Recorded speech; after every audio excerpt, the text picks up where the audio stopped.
Maintenant, prend la direction de San Francisco. En fait, on va un peu au sud de San Francisco, pas complètement à San José, entre les deux. Le domaine de Filoli, magnifique domaine qui est un musée dans lequel Joe Biden va retrouver aujourd'hui Xi Jinping. Xi Jinping qui est arrivé aux États-Unis, ça y est, les deux hommes vont échanger aujourd'hui. Nous allons revenir sur le contenu de leurs échanges et le pourquoi de cette rencontre dans quelques instants. Avant ça, protocole, François. Mais c'est incroyable. On a donc compté le nombre de pas qu'allait effectuer le président chinois avant de serrer la main à Joe Biden. On a vérifié ce qu'il allait voir par la fenêtre et ce qu'il ne devait surtout ne pas voir. On regarde comment il est assis, à quel angle, quelle est la température de la pièce. Bref, tout, absolument tout est passé au crible. Oui, c'est normal. À ce point-là ? Le protocole pour des visites de chefs d'État, oui, c'est normal, on ne laisse rien au hasard. Mais ça ne veut pas dire non plus que, pour autant, qu'on met les petits plats dans les grands. Là, ce que je comprends à travers le site qui a été choisi, c'est qu'on a voulu vraiment faire un effort d'accueil et d'hospitalité pour Xi Jinping. Et donc, ce site n'a absolument pas été choisi au hasard. Il surplombe la baie de San Francisco. C'est un site qui a été construit en 1917 sur le territoire d'une ancienne tribu indienne et qui a été consacré à rapprocher les gens, les cultures, les communautés dans un espace de jardin absolument incroyable. Donc l'idée est vraiment d'être dans un lieu pacifique. Et donc forcément, puisque le sommet Asie-Pacifique se déroule à quelques pas de là, à San Francisco, mais aussi un lieu où on puisse dialoguer dans le calme, dans la sérénité, et c'est exactement ce que recherchent les deux hommes. Mais il y a déjà eu des rencontres de si haut niveau à cet endroit-là, François ? À ma connaissance, j'en ai pas le souvenir. Il y a eu beaucoup de chefs d'État étrangers qui ont été reçus en Californie parce que, notamment pendant toute une période, Ronald Reagan, qui avait été gouverneur de Californie, avait tenu à recevoir une partie de ces autres étrangers là où il avait vécu longtemps, en Californie. Il y a eu des rencontres aussi qui ont eu lieu dans la bibliothèque Reagan, qui a été construite après sa mort. Mais là, à ma connaissance, ce terrain précisément qui a été utilisé pour la rencontre, j'ai pas connaissance. Alors nous allons écouter Joe Biden sur les objets de cette rencontre. L'objectif principal, écoutez bien le mot, il est important, il faut se réconcilier. Qu'est-ce qui ferait pour vous que cette rencontre soit un succès ? En reprenant le cours normal de la correspondance, être capable de prendre le téléphone et de se parler en cas de crise. Nous devons nous assurer que nos militaires restent en contact les uns avec les autres. Comme je vous l'ai dit, nous n'essayons pas de nous dissocier de la Chine, mais nous essayons d'améliorer nos relations. Améliorer, change for the better, dit Joe Biden. Alors c'est seulement la deuxième entrevue entre les deux hommes en tant que président. La précédente, c'était il y a un an, quasiment jour pour jour, 14 novembre, c'était au G20 à Bali. Améliorer les relations, François. C'est ça l'objectif. Et faire en sorte que nos militaires se parlent mieux. Alors voilà, il y a deux objectifs. Il y a un objectif pour les civils, en l'occurrence, c'est effectivement de faire en sorte que la relation soit moins tendue. Et on a bien vu que la guerre commerciale, on en reparlera tout à l'heure, mais qui a profondément marqué les deux pays et qui est, pour le coup, not for the better, c'est-à-dire pas franchement pour leur bien à eux deux. Ça les a plutôt endommagés sur le plan de ce qu'ils pouvaient faire ensemble. Mais en même temps, cette guerre commerciale qui a été déclarée et ouverte et renforcée par Donald Trump, Joe Biden tenait à ce qu'elle arrive à un certain niveau et sans qu'on aille au-delà. Donc il y a une sorte maintenant de volonté, en tout cas que ça n'aille pas plus loin. Ça veut pas dire escalades. Voilà. C'est la désescalade. Ça ne veut pas dire forcément qu'on va revenir à un niveau ante du début des années 2000. En fait, quand vous écoutez la plupart des conseillers républicains ou démocrates, ils vous disent qu'on est allé trop loin avec la Chine. On lui a fait trop de cadeaux. On l'a laissé devenir une grande puissance économique avec la capacité de devenir la première. Et ça, il faut qu'on trouve un modus vivendi qui permette de cohabiter sans qu'il y en ait un qui prenne le pas sur l'autre. Et pour cause, elle est devenue une puissance essentielle parce qu'elle a un avantage pour les Américains, elle a une fonction, c'est qu'elle finance le déficit public américain. Et donc, c'est un peu, je te tiens par la barbichette. Pourquoi ? Parce que vous avez d'un côté, par exemple, des semi-conducteurs. D'abord, il y a l'équation budgétaire, si j'en reste à ça. C'est-à-dire, la Chine, la promesse, qu'est-ce que c'est que le big deal ? C'est la Chine, grâce à ses fonds souverains, finance le déficit public américain. En contrepartie, les classes moyennes américaines consomment les surplus de production chinois. Vous voyez, c'est se tient au fond. Et dans cette relation pacifique entre les deux rives du Pacifique, vous avez d'un côté une industrie très avancée qui a des semi-conducteurs, l'industrie américaine, qui peut fermer le robinet.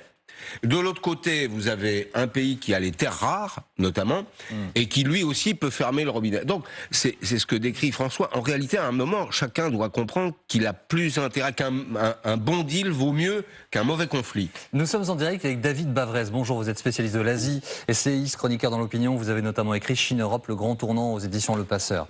Monsieur Bavrez, il faut restaurer les liens. Alors, quand je dis restaurer les liens, je fais allusion à quelque chose de précis. Sans doute nos téléspectateurs se souviennent-ils de la crise des ballons espions. C'était au début de l'année, au-dessus des États-Unis. Oui. Les États-Unis abattent des avions chinois. Et les mots, monsieur Bavrez, de Joe Biden à l'époque, incroyable. La raison pour laquelle Xi Jinping s'est tellement énervé quand j'ai abattu ce ballon plein de matériel et qu'il ne savait pas qu'il se trouvait là, c'est très embarrassant pour les dictateurs quand ils ne savent pas ce qui s'est passé. Avant qu'ils se rencontrent là aujourd'hui, monsieur Bavrez, quelle est la réalité de leur relation à ces deux hommes? Alors la relation, elle est, là en l'occurrence, elle va être double. Elle va être économique et militaire, comme vous l'avez dit. Sur le plan économique, nous nous mettons d'accord sur le fait que nous ne sommes pas d'accord et on organise ce qu'on appelle le découplage et le dérisquage. C'est-à-dire que la Chine veut découpler du reste du monde. Elle croit à l'autosuffisance et elle est en train de gagner en disant le nouveau téléphone de Huawei meilleur que le nouveau téléphone d'Apple, donc ça marche. Et puis du côté américain, on dit en fait on veut dérisquer. On a une statistique qui est tombée ce trimestre qui est incroyable. Depuis 1998, c'est la première fois que les investissements directs étrangers en Chine sont négatifs.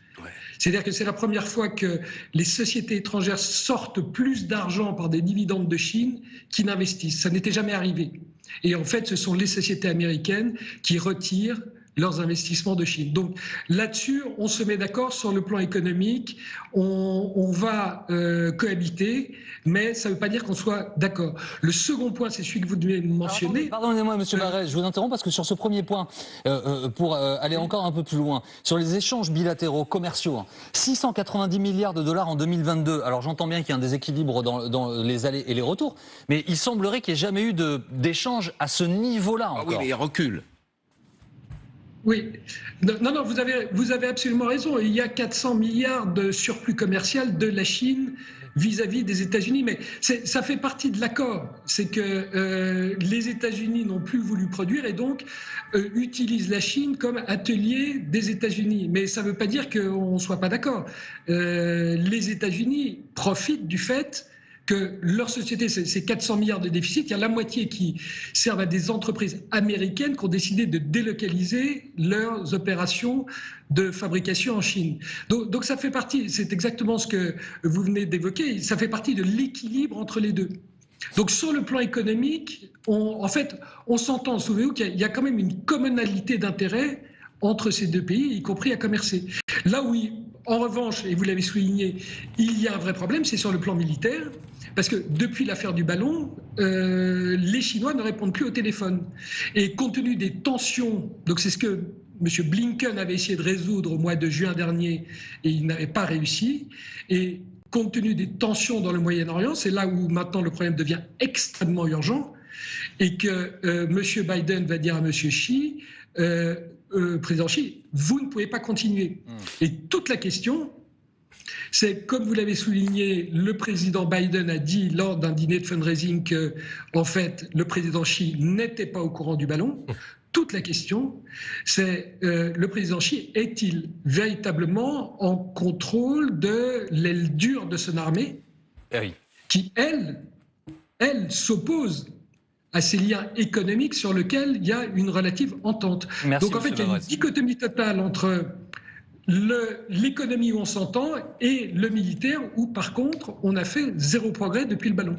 Merci beaucoup, monsieur Bavrez. Chine-Europe, le grand tournant, c'est votre livre et c'est aux éditions Le Passeur. Alors, juste avant qu'on se tourne ensemble vers Taïwan et les risques militaires, pour comprendre pourquoi Taïwan est un enjeu, Pascal, et vous nous l'avez déjà expliqué sur ce plateau, quel est le pourcentage du commerce mondial qui passe par le détroit de la mer de Chine ? La moitié passe entre Taïwan, l'île de Taïwan et le continent chinois. Et Taïwan, c'est aussi... La moitié du commerce mondial ? Du commerce mondial et probablement plus de 50% des hydrocarbures, si j'ai bonne mémoire. Je je le vérifierai.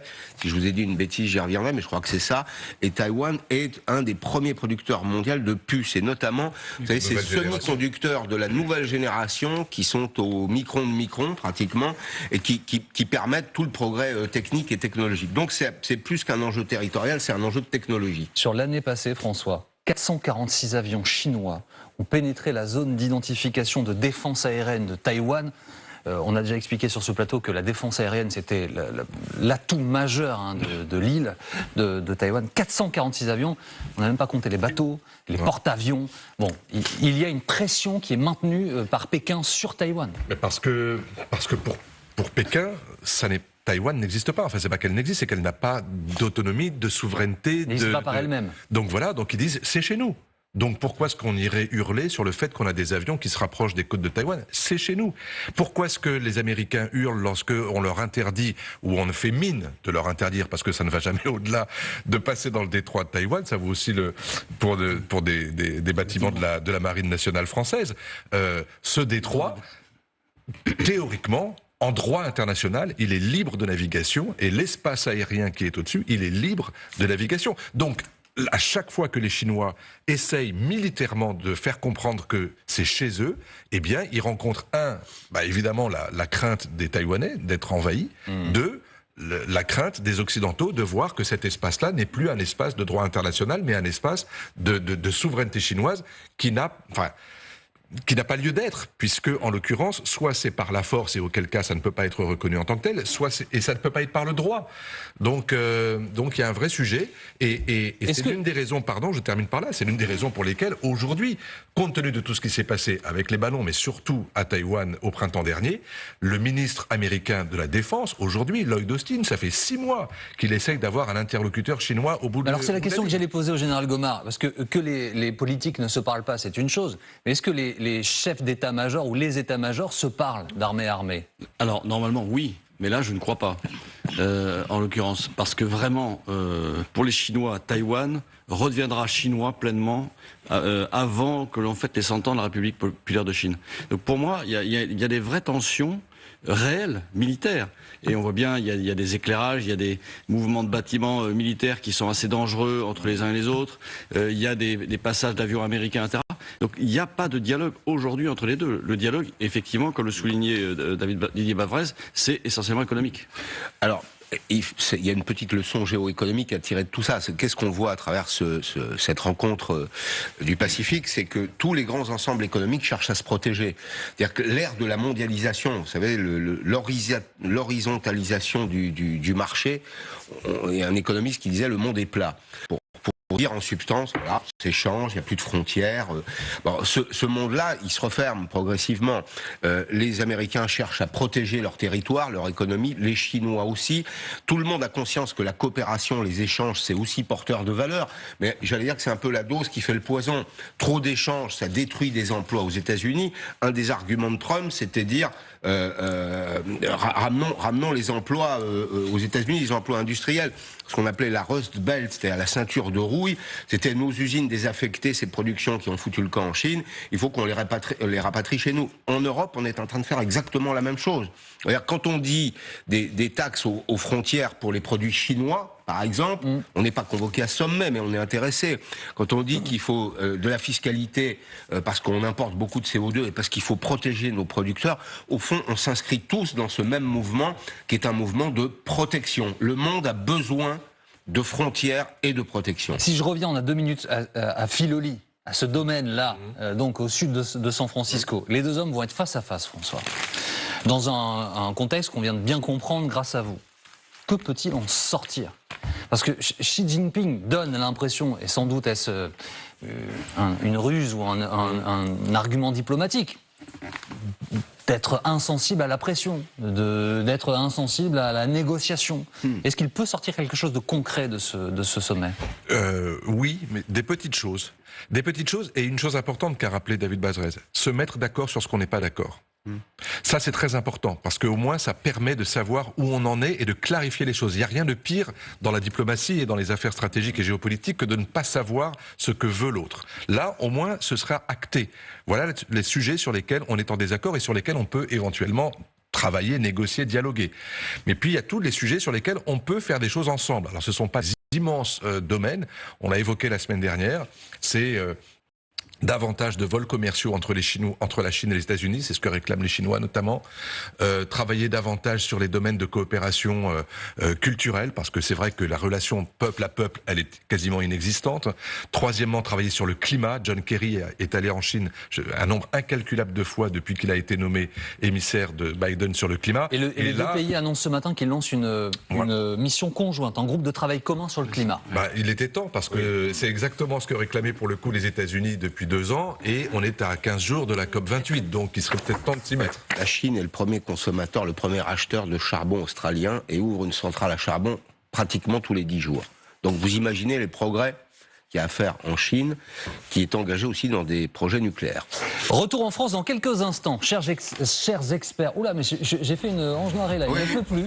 Hein. Nous allons, grâce à vous, essayer de comprendre ce qui s'est passé au Sénat sur la loi immigration, cher Soisy, et nous projeter sur ce qui pourrait advenir à l'Assemblée nationale. LR a durci, mais vraiment durci le texte loi immigration, pour le plus grand bonheur des députés, les Républicains, qui annoncent qu'ils vont continuer à le durcir via leur président Olivier Marleix. Que fait le gouvernement là-dedans? Est-ce qu'on se dirige vers un 49.3? Je vous pose la question juste après les infos et la météo. À tout de suite.